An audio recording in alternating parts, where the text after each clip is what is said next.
koronyo yang peler pedang memandung bangsa tu. Nya ada peler lah sebut-sebut orang luar negeri. So yang pegang pernyataan untuk pulang Musakir Manap sebagai ketua partai, sebagai ketua ini dia ke Wali Nangro. Berana para ulama-ulama ideologi Aceh mereka tu dalam Nangro yang berdua apa posisi-posisinya. Berana ni. Ledak orang yang muka di mah haji baca aja ke wakil wali yang ban lagi mehen orang jadi mencuca bangsa Aceh.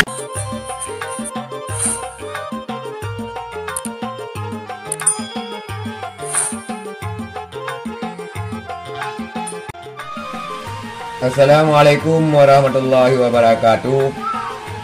Alhamdulillah saudara-saudara sekalian, muallim resmi menjadi wakil Wali Nangro yang dilantik oleh Wali Nangro Malik Mahmud Al-Haidar, di mana muallim yang sebagai ketua KPA juga ketua Partai Aceh Pusat dan sekarang mendapat jabatan sebagai wakil Wali Nangro sekalian ataupun Waliyatul Ahdi yang menggantikan tugas-tugas Wali Nangro apabila Wali Nangro berhalangan ataupun tugas-tugas yang didelegasikan oleh Wali Nangro kepada wakil Wali Nangro sekalian. Saudara sekalian, terkait dengan muallim jid ke wakil Wali Nangro, Cek Higam independen kagum mengamuk, benar-benar mengamuk saudara sekalian.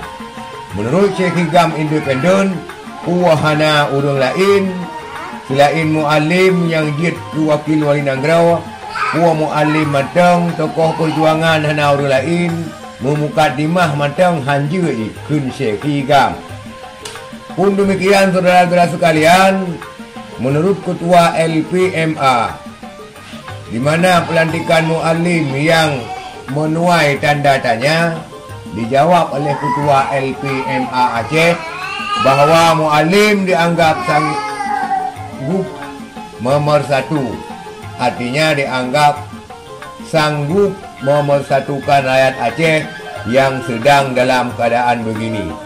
Karena lembaga Wali Nangro adalah lembaga pemersatu rakyat Aceh yang ber-KTP Aceh saudara sekalian, maka dianggap oleh Wali Nangro muallim itu layak menjadi pemersatu rakyat Aceh.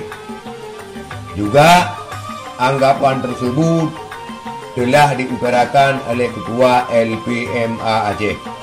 Lantas benarkah demikian saudara-saudara sekalian?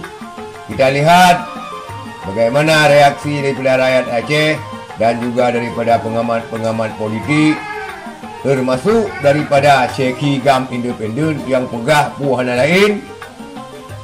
Urung-urung sot jabatan leletat menan maksud daripada khabar Cek Higam seakan-akan organisasi-organisasi di Aceh yang organisasinya timoh karena perjuangan gerakan Aceh Merdeka hanya dikuasai oleh beberapa orang saja.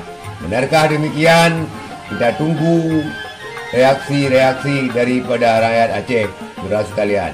Demikian, terima kasih. Assalamualaikum warahmatullahi wabarakatuh.